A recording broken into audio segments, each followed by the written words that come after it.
일본 언론의 혐한 행보가 이번에도 거침없이 선을 넘고 있습니다. 한중일 관계가 한국 때문에 최악인 상황이고 일본도 한국 때문에 멸망하고 있다는 취지의 보도를 내놨는데요. 이에 한국 정부가 생각지도 못한 반응으로 화답해버리면서 일본인들 또한 당황한 반응을 보였습니다. 어떤 일인지 살펴보겠습니다. 한중일 3국 정상이 한자리에 모이는 대면 정상회의가 2년째 열리지 못할 것이란 전망이 나왔습니다. 일본 요미우리 신문은 위안부 강제징용 문제를 둘러싼 한일 과거사 갈등 등의 여파로 올해 한중일 정상회의가 개최되지 못할 것으로 보인다고 13일 보도했습니다. 해당 보도에는 의장국인 한국이 3국 정상회의 미개최 의사를 비공식적으로 일본 측에 전달했다는 내용도 담겼습니다. 한중일은 앞서 2008년 상호관계 증진 및 현안 논의를 목적으로 매년 3국 정상이 회담을 갖기로 합의했습니다. 실제 한중일 정상회의를 통해 3국은 북한의 핵미사일 개발에 대한 대응 방안은 물론 경제협력, 인적교류 등을 폭넓게 논의해왔습니다. 다만 한중일 간 갈등 상황에 따라 개최 여부는 부침을 겪으며 2013, 2014, 2016, 2017, 2020년 등 5차례 정상회의가 무산됐습니다. 2013년과 2014년의 경우 일본 정부가 센카쿠 열도를 국유화하며 중일 갈등 국면이 장기화한 탓에 정상회의가 열리지 않았습니다. 2016년엔 의장국인 중국이 정상회의 개최 자체에 미온적인 데다 당시 한국에선 박근혜 대통령의 탄핵 국면으로 정치적 혼란이 극심한 상황이었습니다. 2017년엔 일본이 정상회의 개최에 적극적으로 나섰지만 사드 배치 문제로 한중 관계가 냉각기를 겪으며 정상회의가 또다시 무산됐습니다. 2018, 2019년 개최됐던 정상회의가 다시 멈춰선 건 지난해 일본이 한일 과거사 갈등 해소를 정상회의 개최의 선결 조건으로 내걸면서입니다. 당시 한국 정부는 박지원 국정원장과 김진표 한일의원 연맹회장 등이 일본을 찾아 스가 요시히데 전 일본 총리에게 초청의 뜻을 전하는 등 정상회의 개최에 공을 들였습니다. 오히려 한국이 한중일 관계를 위해 계속 앞장서고 있었다는 것입니다. 하지만 일본 측은 강제징용 피해자들에게 각 1억 원씩 배상하라는 대법원 판결을 문제 삼으며 강제징용 문제의 해법을 한국이 제시하기 전엔 방한하지 않겠다는 입장을 고수했습니다. 일본은 지난달 기시다 후미오 총리가 취임하며 새 내각이 출범했지만 한국이 과거사 문제의 해법을 먼저 제시해야 한다는 입장에는 변함이 없는 상태입니다. 그는 지난달 13일 참의원 본회의에서 한일 관계와 관련해 건전한 관계로 되돌릴 수 있도록 일본이 받아들일 수 있는 해결책을 한국이 조속히 제시하도록 강력히 요구하겠다고 말했을 정도입니다. 결국 일본 언론에서는 한중일 회담이 무산될 경우 모든 책임이 한국에 있다고 할 밑밥을 깔고 있는 셈입니다. 이렇게 보도하게 되면 한국에서도 강경한 대응이 나올 것이고 일본 언론은 이를 이용해 한일 관계가 거칠어진 이유라며 언론 플레이를 할 수 있습니다. 그런데 일본 언론이 원하던 것과는 전혀 다른 반응이 청와대에서 나왔습니다. 청와대는 14일 한중일 정상회의 의장국인 한국이 일본 정부의 비공식적 채널을 통해 보류하겠다는 의향을 전달했다는 일본 언론 보도에 사실과 다르다는 입장을 밝혔습니다. 생각보다 빠르게 일본 언론의 보도 내용을 반박한 것인데요. 주목할 만한 건 청와대의 태도입니다.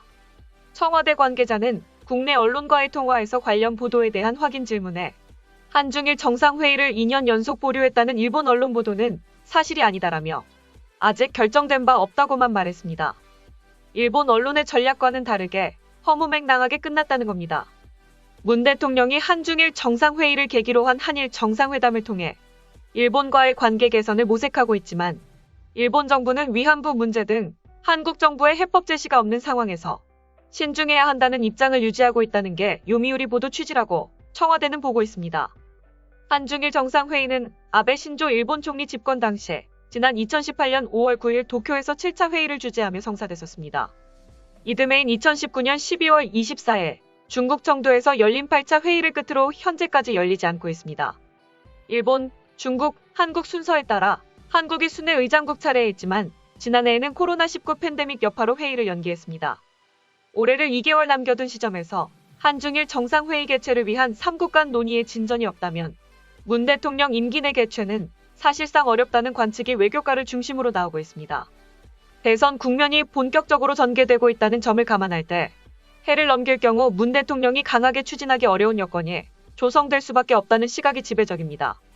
만일 연내 한중일 정상회의가 성사되지 않는다면 문 대통령은 내년 새로 선출되는 대통령에게 의장국 정상 지위를 인계한 채 물러날 것으로 전망됩니다. 청와대 관계자는 한국이 한중일 의장국으로서 한중일 3국 의견을 수렴 중에 있다며 3국 간 협력 관계 촉진을 위한 노력을 계속하고 있다라는 말만 남겼습니다. 즉, 일본이 요란스럽게 행동하고 있는 것과 다르게 한국은 크게 관심을 갖고 있지 않다는 겁니다.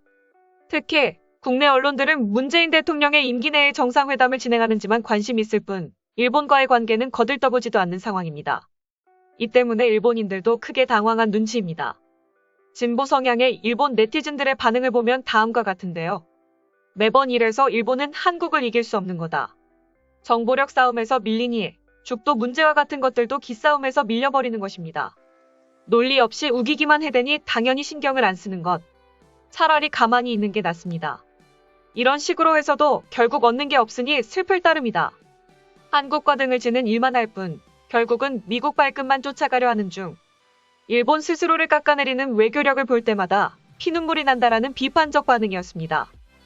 그러나 일본 극우 네티즌들은 여전히 강경한 반응을 보였습니다. 다음은 해당 소식을 접한 일본 극우 네티즌들의 반응입니다. 한국과 협의하는 것 자체가 소용없는데요. 뭐 100번 양보해서 협의를 한다고 합시다.